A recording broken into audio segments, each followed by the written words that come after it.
well, I'll come back to different layouts, but let's just talk about this room. So I came into this room on Friday. Who set the room up, by the way? Who set the room up for me? I came into the room on Friday and I was very happy. I was very happy. Because the room allows me to work, and even though it's a big group, the room works, but I've got to also know how to work the room. With any room, you are often going to have to live with the space you've got, but we'll also talk a little bit about how do you design the space to fit for you. There are some safe spaces in this room. Now, a safe space is somewhere I can stand. I'm in one right now, where everyone can see me. I'm not shadowing the screen or the content. I'm going to show you the safe spaces in this room. The first safe space is right here in the middle.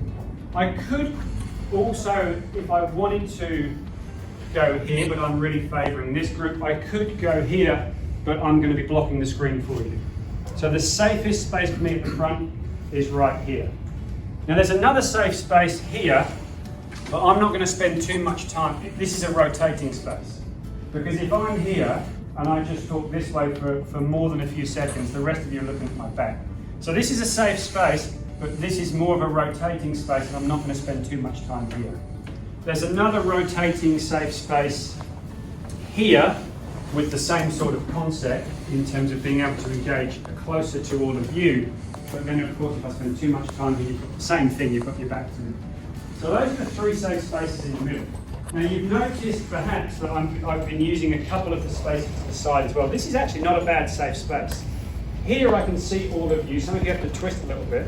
But this is not a bad space in terms of spending time here. So I've spent, you may have noticed, may not, I've spent quite a bit of time in this one, and occasionally I'll come over here and spend time in this one.